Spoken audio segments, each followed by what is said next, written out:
Elijah cries out in despair, and God says, I'm going to come visit you. And this is what happens next. Then a great and powerful wind tore the mountains apart and shattered the rocks before the Lord. The Lord was not in the wind. After the wind, there was an earthquake, but the Lord was not in the earthquake. After the earthquake came a fire, but the Lord was not in the fire. And after the fire came a gentle whisper. When Elijah heard it, he pulled his cloak over his face and went out and stood at the mouth of the cave. Then a voice said to him, What are you doing here, Elijah?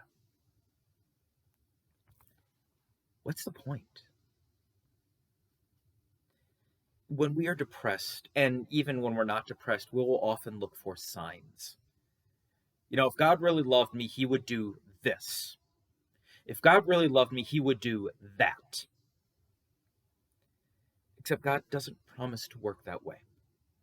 God promises to work through means. God says that he is active in his word, in the Bible.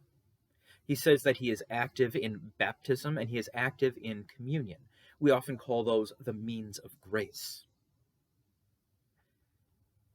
God is where he promises to be found. Now, can God work in other ways as well? Absolutely. But he doesn't promise to. Imagine if you and a friend decide to meet up, and your friend says, yeah, I'll meet you at Applebee's. And then you go to Panera, and you get really angry because your friend isn't at Panera. Your friend didn't say he was going to meet you at Panera. He said Applebee's. Well, God has promised to meet you in his word, in baptism and in communion. God hadn't promised to be in all those signs, and in the wind and the fire and the earthquake. He said, I'm going to be here in my word. And so that's what God was. When you despair, when depression hits, go find God where he promises to be found. Not in these signs, but in his word. It's what I've been saying this last week and a half now, right? Go back to the Bible.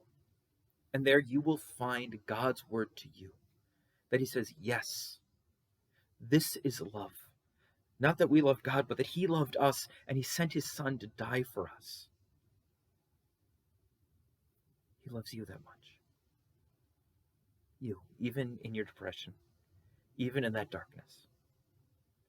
So go look where God is found.